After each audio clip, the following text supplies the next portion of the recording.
คิดก็ต้องกล้าทำอย่ากลัวถ้าทำความดีเป็นศึกษาปัญหาให้ทันท่วงทีเมืองไทยจะพัฒนากว่านี้รายการดีๆคดีโลกคดีธรรมขอรำพันบรรยายความคิดเครื่องหมายแห่งสีทั้งสามงามถนัดขาวคือบริสุทธิ์สีสวัสดิ์หมายพระไตรรัตน์และธรรมะคุ้มจิตไทยแดงคือโลหิตเราใสซึ่งยอมสละได้เพื่อรักษาชาติศาสนาน้ำเงินคือสีโสภาอันจอมประชาถ้าโปรดเป็นของส่วนองค์จับริ้วเข้าเป็นไตรรงค์ยิ่งเป็นสีธงที่รักแห่งเราชาวไทยทหารอวตารนำไปยงยุทธวิชัยวิชิตก็ชูเกียรติสยามประเทศไทยที่เจริญมั่นคงมาได้จนถึงทุกวันนี้มิได้เกิดขึ้นจากความหวาดกลัวอย่างคลาดเขลาแต่บรรพบุรุษไทยของเราทุกยุคทุกสมัยล้วนแต่มีความกล้าหาญและชาญฉลาดปกป้องเอกราชสร้างชาติให้เกิดความมั่นคงโดยมีธงแห่งพระไตรรัตน์เป็นเครื่องนำชัยจึงเป็นที่มาที่ไปของรายการคดีโลกคดีธรรมกล้าคิดก็ต้องกล้าทำอย่ากลัวถ้าทำความดีเป็นศึกษาปัญหาให้ทันท่วงทีเมืองไทยจะพัฒนากว่านี้รายการดีๆคดีโลกคดีธรรมรายการดีๆคดีโลกคดีธรรม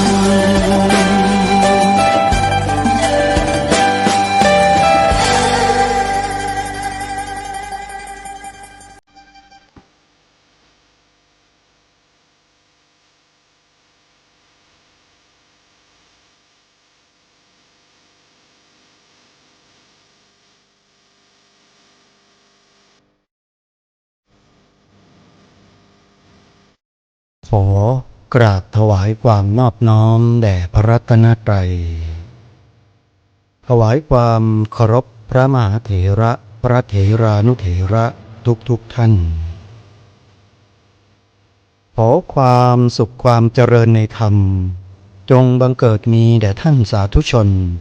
ที่กำลังติดตามรับฟังรายการจากสถานีวิทยุแห่งนี้ทุกท่านขอนำท่านผู้ฟังเข้าสู่รายการคดีโลกคดีธรรม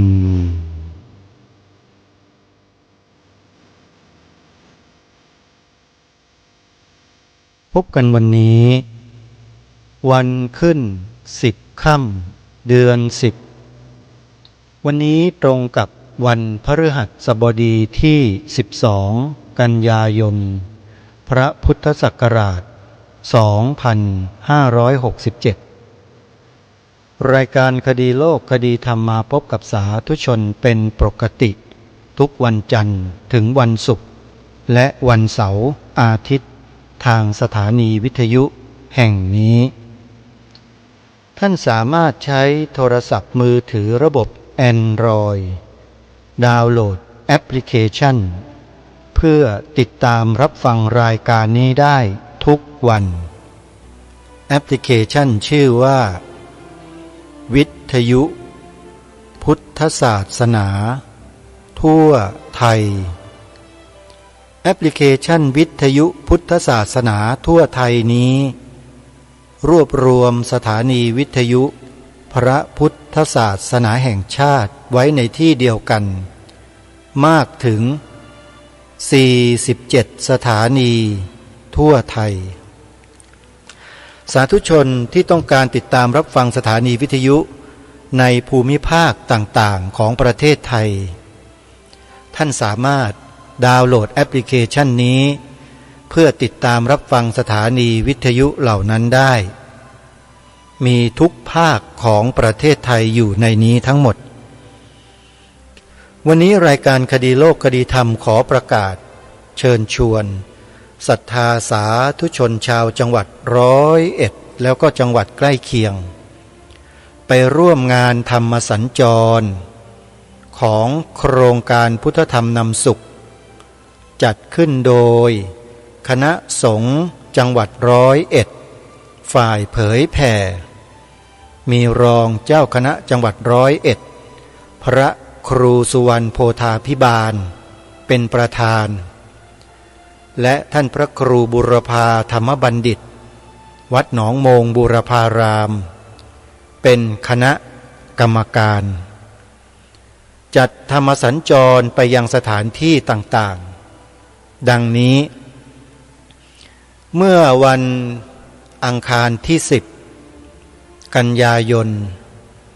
ได้สัญจรไปที่วัดห้วยกอยตำบลสามแยกอำเภอเลิงนกทาจังหวัดยโสธรเสร็จสิ้นเป็นที่เรียบร้อยไปแล้วยังมีธรรมสัญจรอีก2 แห่งที่รอสาธุชนอยู่นั่นก็คือวันที่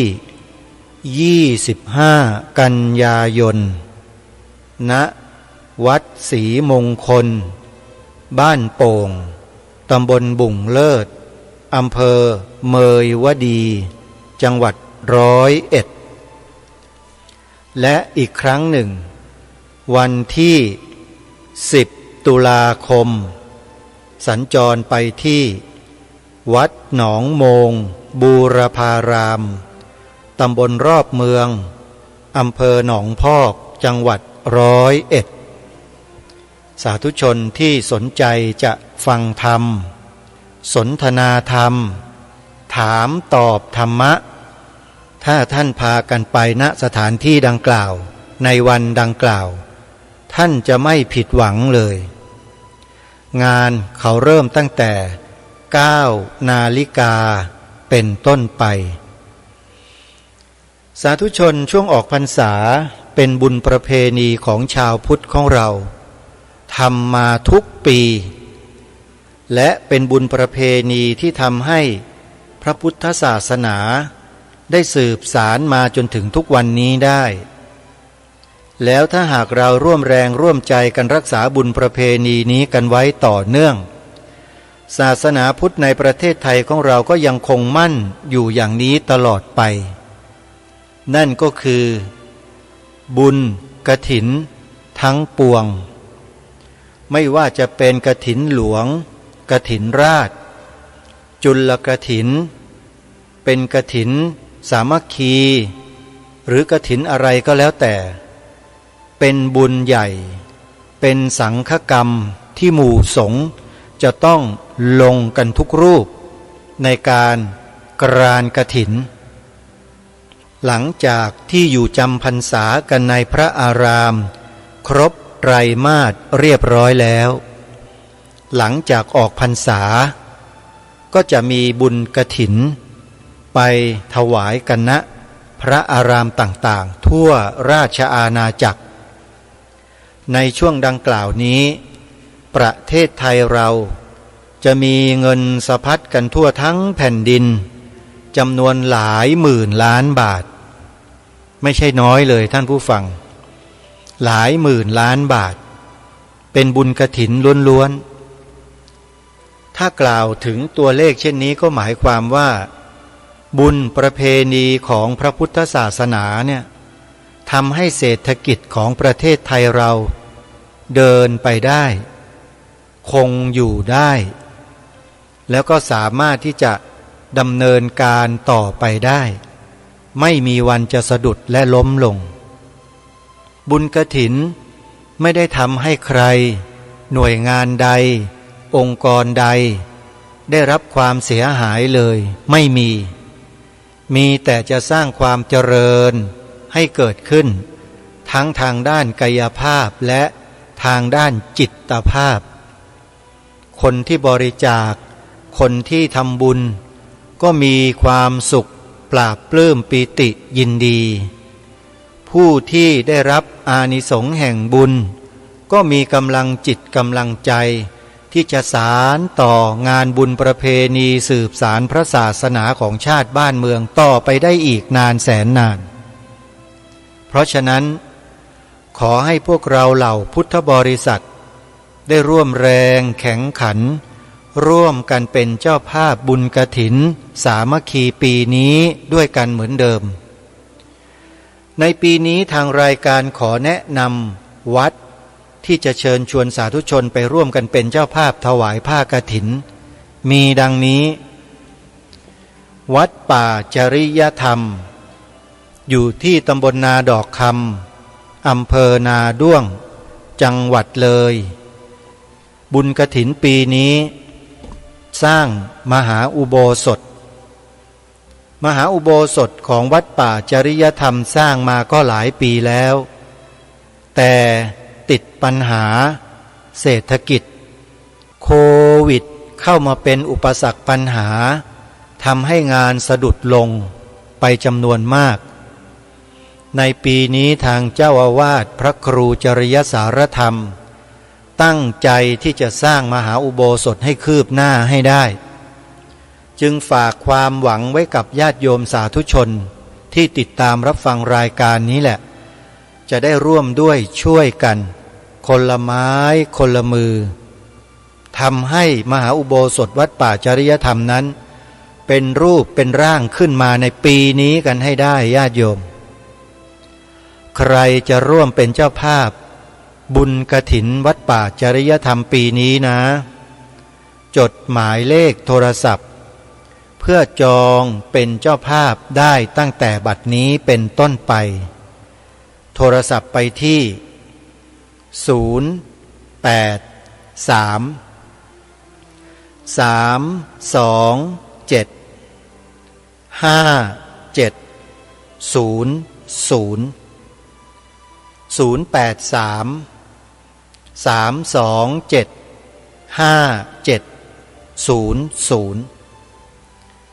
มาอีกวัดหนึ่งสร้างอุโบสถเช่นกันบุญกฐินปีนี้วัดนี้เน้นสร้างอุโบสถทรงเจดีย์พุทธคยาวัดนี้อยู่ที่จังหวัดเชียงใหม่ญาติโยมนั่นก็คือวัดหนองกายอยู่ที่ตำบลสันป่ายางอำเภอแม่แตงจังหวัดเชียงใหม่ปีนี้บุญกฐินเน้นสร้างอุโบสถทรงเจดีย์พุทธคยาโดยเฉพาะใครที่จะร่วมรับเป็นเจ้าภาพบุญกฐินวัดหนองกายให้โทรศัพท์ไปที่2หมายเลขนี้081-765-6469หรือ083-789-3642อีกวัดหนึ่งบุญกฐินปีนี้ก็เกี่ยวเนื่องกับอุโบสถของวัดเช่นกันอุโบสถวัดนี้สร้างไปแล้วเสร็จยังคงเหลือแต่การตกแต่งชั้นล่างของอุโบสถซึ่งจะใช้เป็นที่จัดกิจกรรมมากมายหลายประการวัดนี้ก็คือวัดศรีอุดมวงศ์อยู่ที่ตำบลศรีสงครามอำเภอวังสะพุงจังหวัดเลยท่านใดจะร่วมเป็นเจ้าภาพบุญกฐินวัดศรีอุดมวงศ์โทรศัพท์เข้าไปจับจองเป็นเจ้าภาพกันได้ตั้งแต่บัดนี้ที่หมายเลขโทรศัพท์089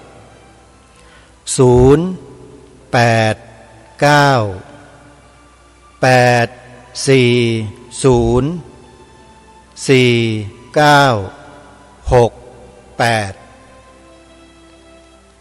ัดบ้านปลาคูนอยู่ที่ตำบลท่าหาดยาวอำเภอโพนทรายจังหวัด101เป็นอีกวัดหนึ่งที่ทางรายการขอเชิญชวนศรัทธาสาธุชนร่วมเป็นเจ้าภาพบุญกฐินสามัคคีปีนี้เนื่องด้วยวัดนี้ได้สนับสนุนกิจการงานเผยแผ่พระพุทธศาสนามาโดยตลอดและเป็นวัดที่อยู่ห่างไกล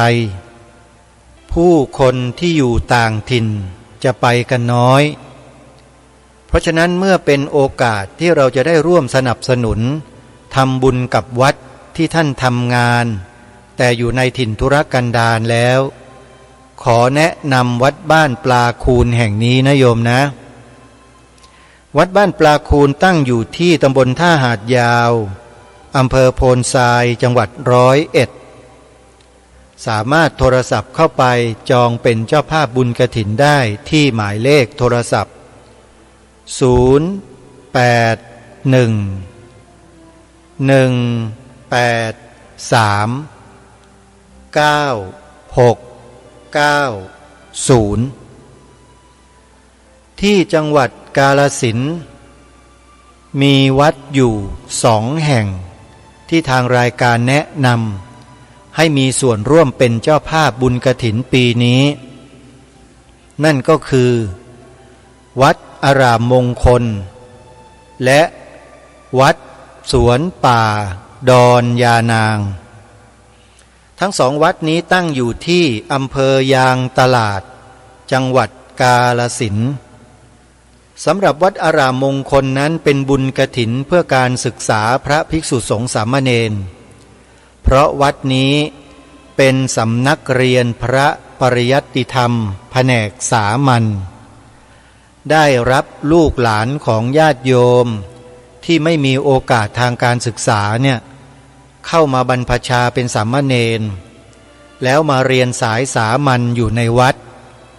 เป็นโรงเรียนกินนอนโยมเยาวชนลูกหลานเด็กๆที่มาอยู่ในสำนักเรียนจะได้รับการดูแลจากเจ้าอาวาสวัดเป็นอย่างดีไม่ว่าจะเป็นทั้งเรื่องการขบฉันหลับนอน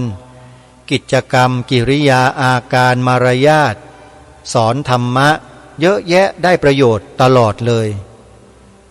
แต่การขับเคลื่อนกิจการงานการศึกษานั้นทางวัดก็ต้องใช้ทุนสูงพอสมควรสูงมากกว่างานอื่นใดใครที่จะร่วมเป็นเจ้าภาพบุญกฐินการศึกษาวัดอารามมงคลนะโยมนะโทรศัพท์ไปที่2 หมายเลข084-034-4606หรือ094-281-3500อีกวัดหนึ่งอยู่ที่ยางตลาดเหมือนกันและเป็นวัดที่ทางเจ้าอาวาสนั้นได้ตั้งใจทำงานพระพุทธศาสนามาตั้งแต่ต้นแล้วก็มีบรรดาศิษยานุศิษย์จำนวนมากที่รอให้วัดสวนป่าดอนยานางแห่งนี้กลับขึ้นมาเป็นผู้นำในด้านการเผยแผ่พระพุทธศาสนาอีกครั้งหนึ่งเพราะฉะนั้นใครที่จะร่วมบุญกฐินกับวัดสวนป่าดอนยานางของพระอาจารย์ปลัดเดชาอาสโพนะโยมนะให้จดหมายเลขโทรศัพท์แล้วสอบถามรายละเอียดไปได้ที่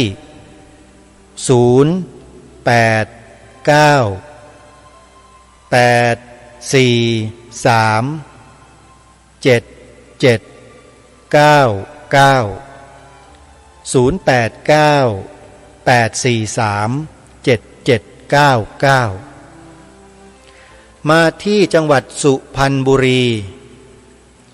ที่จังหวัดสุพรรณบุรีนี้มีวัดอยู่วัดหนึ่งที่ทางรายการขอแนะนำให้สาธุชนร่วมกันเป็นเจ้าภาพบุญกฐินปีนี้เพราะทางวัดกำลังจัดซื้อที่ดิน เข้ามาผนวกกับที่ดินวัดเพื่อสร้างเป็นสถานที่ปฏิบัติธรรมโยม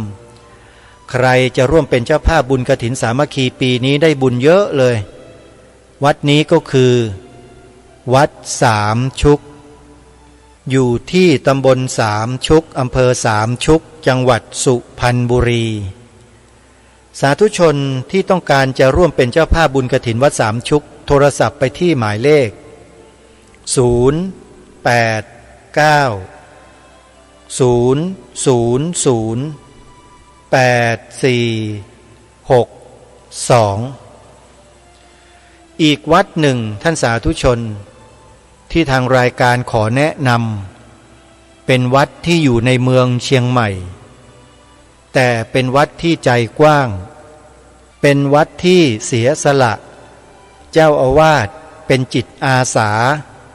ช่วยพัฒนาความรู้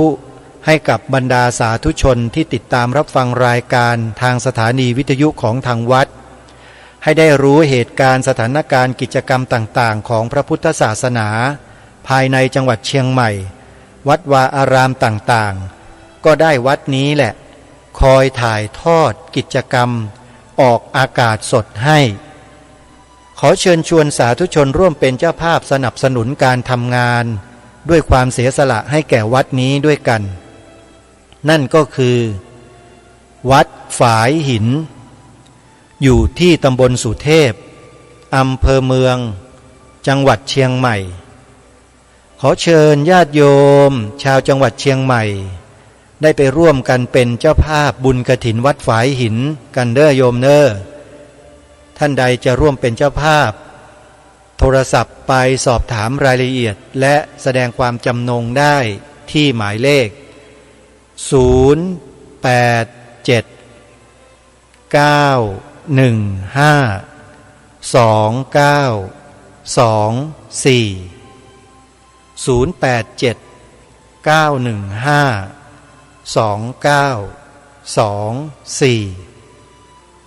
นี่ก็เป็นวัดวาอารามต่างๆที่จัดงานบุญกฐินหลังจากออกพรรษานี้ท่านสาธุชนสะดวกที่ไหนก็ไปร่วมบุญกันที่นั่นสำหรับสวนป่าสามัคคีธรรมที่อาตมาภาพเป็นผู้ดำเนินการปลูกป่าเอาไว้เป็นเวลา5 ปีผ่านมาแล้วก็จะจัดงานเปิดป่าฟังธรรมครั้งแรกในวันที่14 ธันวาคมศกนี้ทางสวนป่าสามัคคีธรรมโดยอาตมาภาพเองก็กำลังจัดเตรียมความพร้อมตั้งแต่เดือนกันยายนนี้เป็นต้นไปไม่ว่าจะเป็นปลูกต้นไม้บางชนิดเตรียมพื้นที่ในการจัดงานประสานติดต่อกับหน่วยงานกับวัดวาอารามครูบาอาจารย์ต่างๆเพื่อจะกราบพระราชนิมนต์ท่านมาแสดงธรรมแล้วก็เชิญชวนญาติโยมได้ร่วมกันเป็นเจ้าภาพถวายจตุปัจจัยทายธรรมแด่องค์แสดงธรรมที่นิมนต์มาในครั้งนี้และก่อนจะถึงงานนั้นอาตมาภาพเองก็จะทำการเตรียมเครื่องสาธารณูปการต่างๆให้พร้อมที่สุดไม่ว่าจะเป็นระบบน้ำระบบไฟก็จะดำเนินการจัดหามาเท่าที่จะหามาได้เพราะที่สวนป่าสามัคคีธรรมนั้นอยู่นอกเขตของการไฟฟ้า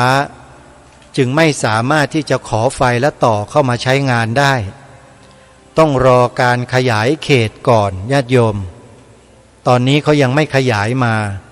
ทางสวนป่าก็เลยไม่มีไฟฟ้าใช้แต่แบตเตอรี่ด้วยพลังงานแสงอาทิตย์ซึ่งมีกำลังน้อยไม่สามารถใช้ในวันงานได้ก็ได้ความเมตตาจากท่านอาจารย์พระครูอุดมวรานุวัตรได้ปรารภไว้ในเบื้องต้นว่าจะนำเครื่องผลิตกระแสไฟฟ้าหรือเครื่องปั่นไฟเนี่ยมาใช้ในวันงานโดยจะขนมาจากที่วัดศรีอุดมบงศ์อำเภอวังสะพุงจังหวัดเลยเข้ามาที่สวนป่าสามัคคีธรรมให้ ก็ต้องขอกราบขอบพระคุณท่านอาจารย์พระครูดมวรานุวัฒน์ไว้ณโอกาสนี้ด้วย และท่านก็ยังแนะนำว่าในการตั้งเสาศาลาเนี่ยจะต้องศึกษาพื้นที่และภูมิประเทศในแถบนี้ให้ดีก่อนและเมื่อจะตั้งเสาก็ต้องดูขนาดดูความแข็งแรงของเสาว่าเหมาะสมหรือไม่ด้วยก็คงจะต้องรอให้ท่านมาศึกษามาดูแล้วก็ร่วมกันตัดสินใจนะโยมนะ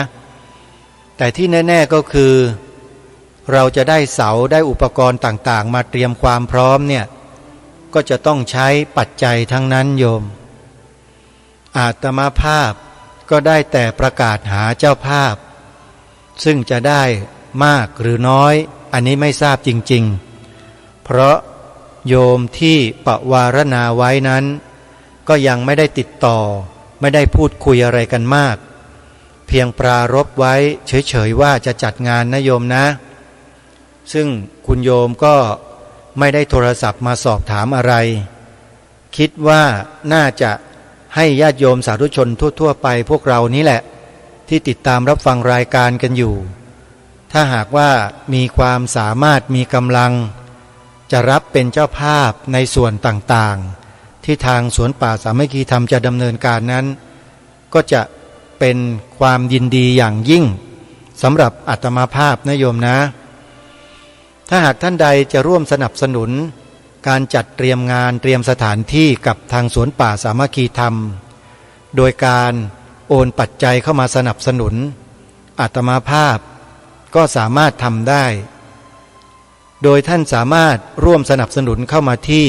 บัญชีธนาคารไทยพาณิชย์สาขาบางลำพู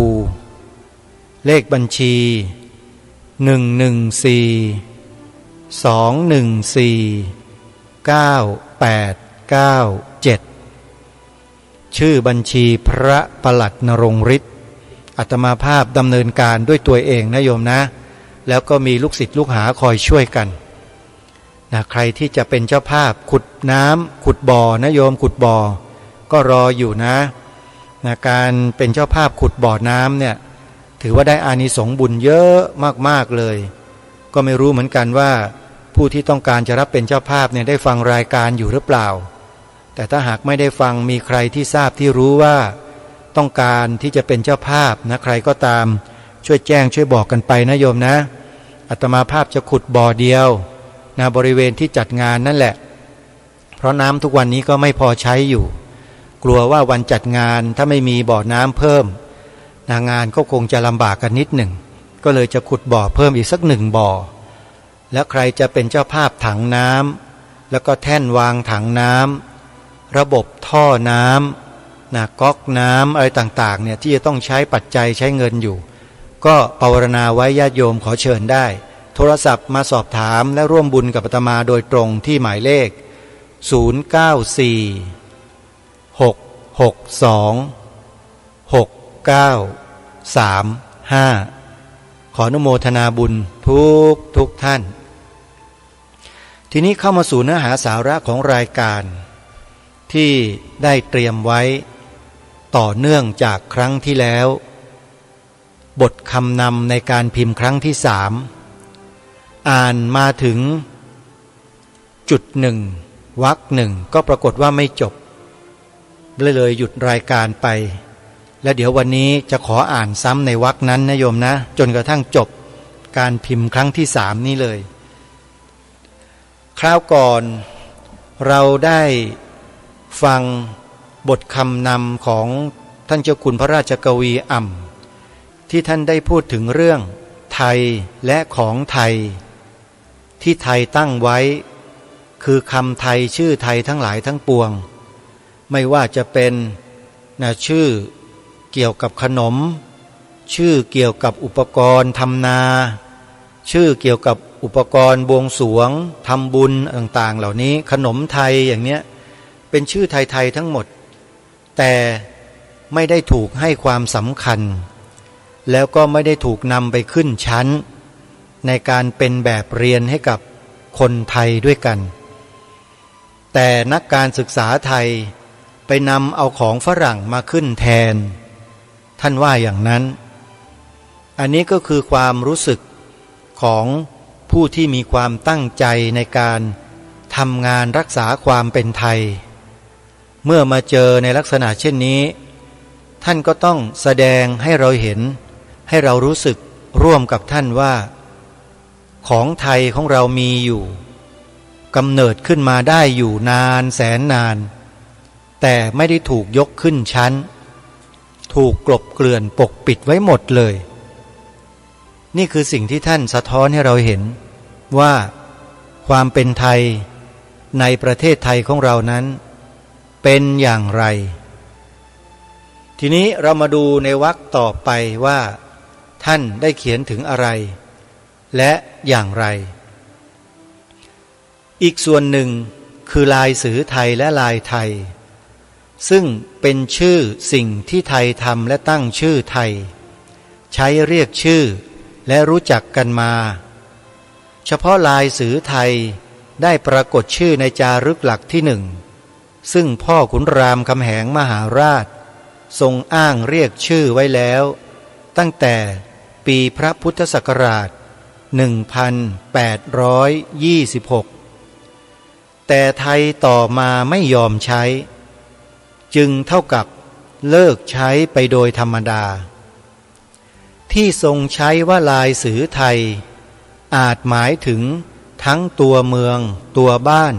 หรือตัวสื่อกับไม้คือพยัญชนะและสระในจารึกวัดพระยืนเรียกว่าพระสเหลาจารึกสมัยกรุงศรีอยุธยาพระโหราธิบดีได้แต่งหนังสือจินดามณีได้ใช้ว่า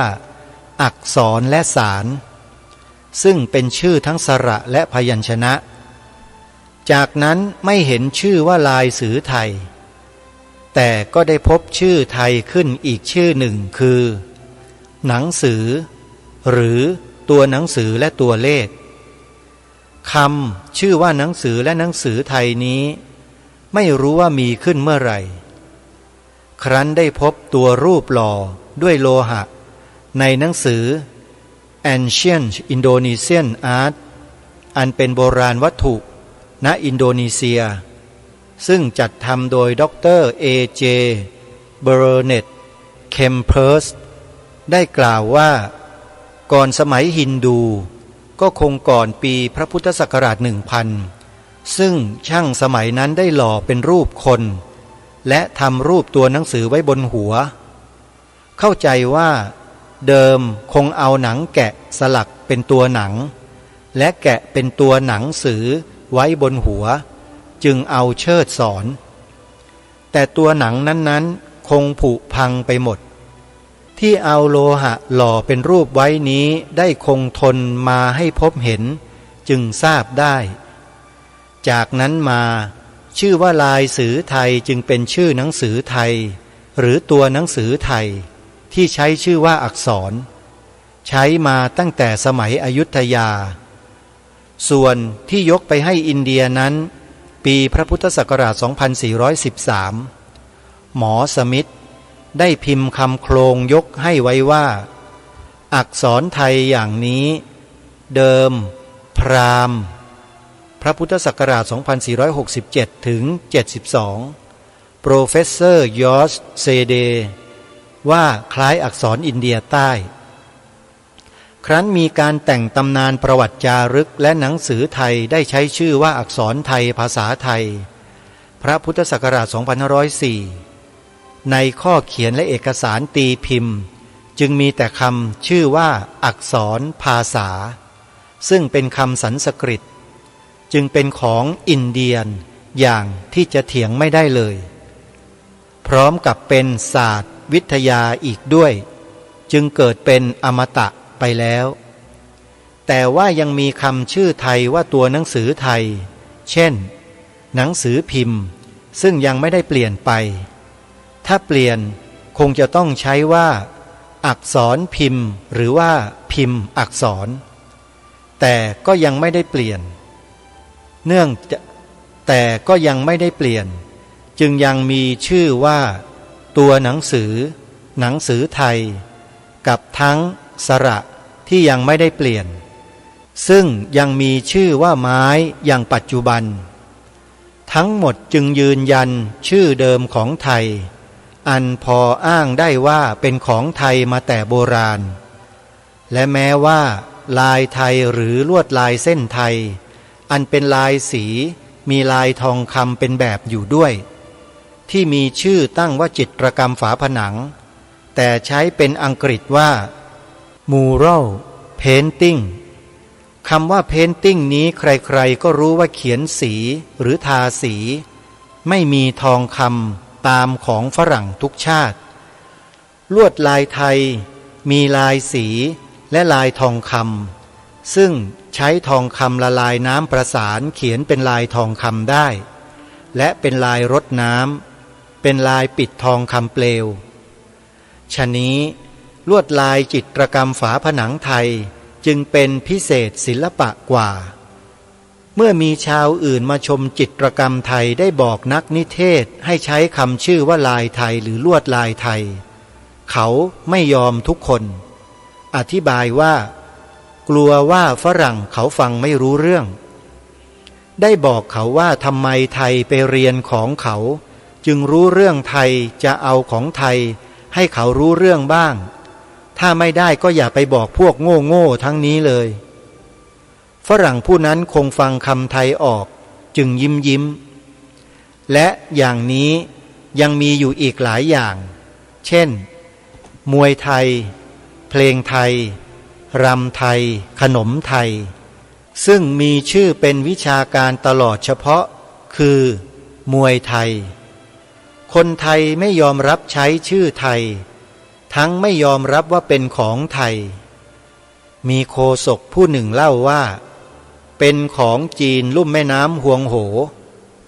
ถ้าสังเกตแล้วจะเห็นมวยจีนกำหมัดยังไม่เป็นเขาแบมือตบกันใช้นิ้วแทงกันกระโดดหกเขมรไปมากำหมัดต่อยเตะถีบศอกเข่าคาดเชือกไม่เป็นเข้าใจว่าโฆษกผู้นั้นดูมวยยังไม่เป็นอีกผู้หนึ่งจะเอาไปสอนญี่ปุ่นและฝรั่งได้บอกให้ใช้ชื่อมวยไทยก็ไม่ยอมบอกว่ากลัวว่าจะไม่รู้เรื่องจึงตั้งชื่อว่าไทยบ็อกซิ่งบ็อกซิ่งคือมวยฝรั่งมี5ท่าต่อยคือเขกซอยเหวี่ยงขวาซ้ายจ้วงต่อยขวาซ้ายเสยขวาซ้ายพุ่งและใช้นวมเตะถีบศอกเข่าไม่เป็นที่ไม่ยอมใช้ชื่อคำไทยในความหมายของไทยตัวเขาบอกแล้วว่ากลัวจึงแจ้งว่าทำไมญี่ปุ่นใช้ชื่อของเขาให้ไทยรู้ได้เช่นซูเมอร์ยูยิตซูคาราเต้เขาก็ไม่ยอมใช้ชื่อไทยเมื่อเป็นเช่นนี้ญี่ปุ่นเขาก็รวบเอาว่ามวยไทยนี้ไทยได้มาจากญี่ปุ่นเดิมเป็นของญี่ปุ่นไทยผู้นั้นไม่ได้เถียงเขาเลยเป็นอันว่ายกให้เขาไปแล้วอีกอย่างหนึ่งคือขนมไทยที่เขาออกข่าวให้เห็นและบรรยายว่านำไปทำที่แคนาดาและสหรัฐก็คือขนมหม้อแกงขนมเรไรแต่เขาใช้ชื่อว่าขนมเอเชียขนมฝรั่งที่ไทยไปเรียนมาทำเช่นขนมปังพายเค้กไทยทำไมจึงรู้ได้ส่วนของไทยแม้เพียงจะแจ้งชื่อต่างก็ขี้ขลาดถึงกับกลัวไปทั้งหมดจึงไม่ยอมใช้ชื่อคำไทยไทยและของไทยจะค่อยหายไปอย่างนี้ก็เมื่อวันเสาร์ที่12 มกราคม 23มีบัณฑิตมาหา3 ท่านครั้นทราบแล้วปรากฏว่า3 ท่านเป็น3 ชาติท่านหนึ่งเป็นอินเดียมีความรู้ชำนาญทั้งไทยอังกฤษอินเดียอีกท่านหนึ่งเป็นเขมเรียนหรือเขมระชำนาญทั้งไทยอังกฤษฝรั่งเศสท่านที่3เป็นฝรั่งเศสชำนาญไทยน้อยพอพูดได้บ้างอังกฤษชำนาญมากส่วนภาษาฝรั่งเศสนั้นเป็นภาษาชาติอยู่แล้วเล่าว่า มาเป็นผู้เล่าเรื่องไทยณกรมต้องการค้นหาเรื่องไทยเพื่อไปทำวิทยานิพนธ์ปริญญาเอกด็อกเตอร์ท่านทั้งนี้ได้ทราบและอ่านพุทธศาสนสุวรรณภูมิปกรณ์กับได้รู้เรื่องลายจารึกลายสื่อไทยบ้างแล้วเมื่อคุยกันพอสมควรแล้วก็เริ่มถามถึงเรื่องไทยร่างไทยต้นไทยระบบไทยแบบไทยได้เริ่มตั้งแต่ขุนสวงนางสางขุนอินนางกวักขุนสือไทยไทยงามขุนเลขไทยงามตนขุนต้นแรกแม่โพศพเจ้าพ่อพระร่วงเจ้าแม่เบิกไพรพระร่วงเมืองไทยเจ้าแม่ย่าซื้อนางเจ้าพ่อพระอินทร์ร่วงไทยเจ้าแม่ทับทิมและท่านต้นต่อมาได้แสดงรูปปรากฏเล่าให้ทราบว่าท่านต้นเหล่านี้ทำอะไรไว้คนไทยก็ยกขึ้นเป็นต้นตนเมื่อตายไปก็ยกท่านต้นเหล่านี้ขึ้นเป็นต้นผีเช่นพ่อขุนสือไทยคิดสร้างลายสือไทยก็ขึ้นเป็นต้นบาหรือครูบาอาจารย์ตายไปก็ขึ้นเป็นต้นผีบาเมื่อจะเรียนหนังสือจะมีระบบไหว้ครูกันมา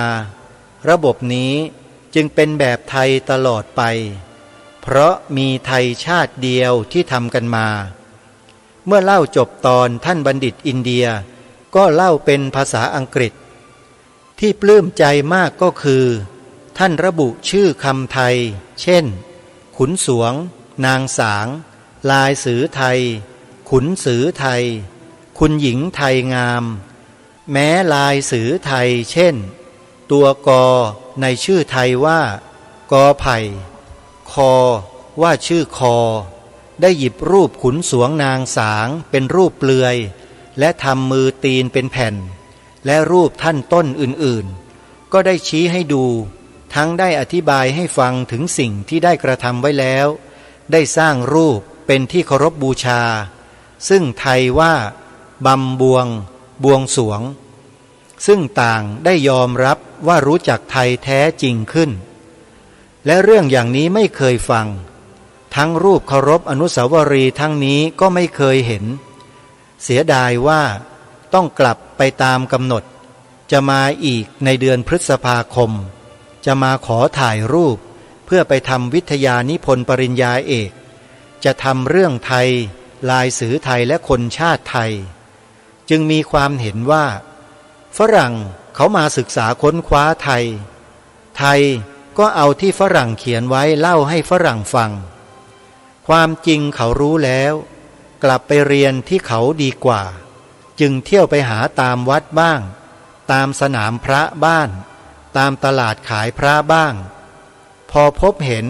ก็เก็บเอาไปเป็นหลักฐานเช่นนี้เขาจึงไม่เชื่อศาสตราจารย์อาจารย์นิเทศไทยจึงมาหาและอยากได้ฟังไทยพูดไทยและเรื่องไทยแม้ท่านบัณฑิตอินเดียยังใช้ชื่อและคำไทยเพื่อรู้เรื่องไทยซึ่งเป็นสิ่งที่ชื่นชมยินดีและถือว่าเป็นเกียรติอันสูงสุดที่ยกย่องทุกๆอย่างซึ่งเป็นไทยเท่าที่เล่ามานั้นก็เป็นเรื่องที่ไทยมีดีและของไทยมีประจำไทยมาทุกประการก็ไม่รู้ว่าสิ่งที่เป็นไทยนั้นๆยังมีอะไรอีกซึ่งเป็นที่อัปยศอดสูเป็นที่อับอายขายหน้าถึงกับเป็นที่เครียดครึ่งผูกพยาบาทคาดโทษทันถึงจองล้างจองผลาญต้นไทยและต่อของไทยซึ่งนักรู้ไทยทั้งหลายได้กระทำมาตลอดไม่ยอมให้ต้นไทยและของไทยเป็นไทยและสิ่งที่ไทยกระทำไว้เป็นของไทย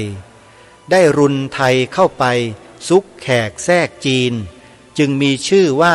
ไทยได้กับทั้งต้องไปอาศัยจึงทำสิ่งของไทยได้เช่นต้องอาศัยศิวลึงกับอุมาลึงจึงมีลูกได้แม้ตึกปราสาทซึ่งก่อสร้างด้วยอิฐปูนทรายหินกับสอน้ำเชื่อมประสานก็ต้องอาศัยแขกจึงรู้จักหินเผาปูน ต้องอาศัยจีนจึงเผาอิฐเผาปูนเป็นส่วนที่ใช้แรงเป็นอิฐที่แขกและจีนไม่มีทำไม่เป็นจึงว่าเป็นของขอมคือคแมร์ที่บิดเบือนไปอย่างนี้ไทยและของไทยจึงไม่มีอะไรเป็นไทยแท้สักอย่างแม้เรื่องไทยอันเป็นชาติไทยศาสนาไทยกษัตริย์ไทยและสิ่งของที่เป็นไทยแท้ๆซึ่งเป็นสิ่งที่คนเขียนให้เป็นประวัติเป็นเอกสารทั้งคนที่ทำและหลักฐานที่อ้างก็ไม่ใช่คนไทยกับไม่ใช่สิ่งของไทยได้ไปลอกเอาที่ทำไว้เกือบจะทุกอย่างเช่นนี้ผู้รู้ที่ขึ้นไปเป็นคณะกรรมการกระทำครั้นเห็นรายชื่อและสืบดูแล้วจะเห็นว่าไม่ใช่ไทยจึงไม่เป็นไทยกับไม่ได้เรียนรู้เรื่องไทยจึงสร้างเรื่องขึ้นชนิดที่ไม่ใช่ไทยมีแต่ผู้อื่นทำให้ทั้งนั้นพระพุทธศักราช 2518 นงบุญยเกตไปอยู่นิวยอร์กได้สถาปัตยกรรมศาสตร์โทหรือเอกจำไม่ได้เข้าสมาคมสถาปัตยกรรมโลกได้กลับมาไทยได้มาขอเรื่องไทยพร้อมกับเล่าบอกว่ามหาวิทยาลัยส่งให้มาหาเรื่องไทยที่แท้ไม่ใช่ที่นักประวัติศาสตร์เขียนไว้เพราะเหตุว่าพวกศาสตราจารย์อาจารย์และนักประวัติศาสตร์ได้ลอกและเขียนโกหกไว้ตลอดจึงต้องส่งนักศึกษาค้นคว้ามาหาของที่เป็นไทยจริงๆแม้ก่อนหน้านี้ประมาณปีพระพุทธศักราช 2506 ถึง 7ก็มีคณะศาสตราจารย์ครูอาจารย์อเมริกาใต้ได้ส่งหนังสือมาขอเรื่องไทยโดยกล่าวว่าจะค้นคว้าเรื่องไทยใหม่ทั้งนี้เป็นหลักฐานอยู่แล้วสาธุชนทุกท่านเหลือบดูเวลานะก็ใกล้จะหมดลงแล้วล่ะก็คงจะทิ้งท้ายไว้เท่านี้ก่อนท่านผู้ฟังยังเหลืออยู่อีก1 หน้าเศษเดี๋ยววันพรุ่งนี้มาอ่านสรุปทิ้งท้ายให้พวกเราได้ฟังกันก็เป็นอันว่าสิ่งที่ท่านสะท้อนให้เราได้เห็นในวันนี้เนี่ย